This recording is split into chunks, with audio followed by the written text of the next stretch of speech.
ಈ ತೀರ್ಮಾನವು ಈ ಪ್ರಕರಣದಲ್ಲಿ ಇರುವ ಪ್ರಶ್ನೆಯ ರುಜುವಾತಲ್ಲ. ನನ್ನ ಪರಿಗಣಿತ ಅಭಿಪ್ರಾಯದಲ್ಲಿ ಕ್ರಿಮಿನಲ್ ಪ್ರಕ್ರಿಯಾ ಸಂಹಿತೆಯ 242ನೇ ಪ್ರಕರಣದ 3ನೇ ಉಪಪ್ರಕರಣದ ಅಭಿಪ್ರಾಯದಲ್ಲಿ ಪ್ರಾಸಿಕ್ಯೂಷನ್ನ ಸಮರ್ಥನೆಯಲ್ಲಿ ಹಾಜರುಪಡಿಸಬಹುದಾದಂಥ ಎಲ್ಲ ಸಾಕ್ಷ್ಯವನ್ನು ತೆಗೆದುಕೊಳ್ಳಲು ಮ್ಯಾಜಿಸ್ಟ್ರೇಟರಿಗೆ ಸಂದೇಹಕ್ಕೆ ಆಸ್ಪದವಿಲ್ಲದ ಪದಗಳಲ್ಲಿ ಅಧಿಕಾರವನ್ನು ಪ್ರದತ್ತಗೊಳಿಸಿದೆ. ಇದು ಅಸದೃಶ್ಯವಾದ ಉಪಬಂಧವಾಗಿದೆ. ಇದು ಸಂಹಿತೆಯ 173ನೇ ಪ್ರಕರಣದಿಂದ ನಿಯಂತ್ರಿತವಾಗಿರುವುದಿಲ್ಲ. ಅದರ 8ನೇ ಉಪಪ್ರಕರಣದಿಂದ ಇನ್ನೂ ಕಡಿಮೆ ನಿಯಂತ್ರಿತವಾಗುತ್ತದೆ. ಒಟ್ಟಾರೆಯಾಗಿ ಅದು ಬೇರೆಯದೇ ವಿಷಯವನ್ನು ನಿರ್ವಹಿಸುತ್ತದೆ.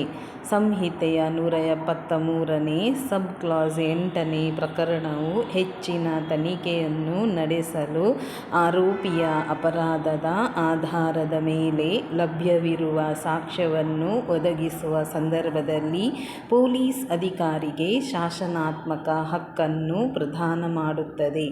ಮೇಲಿನ ತೀರ್ಪಿನಲ್ಲಿ ನಿರ್ಣಯಿಸಿರುವಂತೆ ಅದು ಇನ್ನು ಮುಂದೆ ಪೂರ್ವನಿದರ್ಶನರಹಿತ ವಿಷಯವಲ್ಲ ಎಂದರೆ ಮ್ಯಾಜಿಸ್ಟ್ರೇಟರಿಗೆ ನ್ಯಾಯದ ಕಾರಣವನ್ನು ಕಂಡುಕೊಳ್ಳಲು ಹಾಗೆ ಮಾಡುವುದು ಅಗತ್ಯವಾದರೆ ಸಂಹಿತೆಯ 173 ಸಬ್ ಕ್ಲಾಸ್ 8ನೇ ಪ್ರಕರಣದ ಅಡಿಯಲ್ಲಿ ಅಂತಿಮ ವರದಿಯನ್ನು ಸಲ್ಲಿಸಿದ ತರುವಾಯವೂ ಹೆಚ್ಚಿನ ತನಿಖೆಯನ್ನು ಅವರು ಪುನರಾರಂಭಿಸಬಹುದು.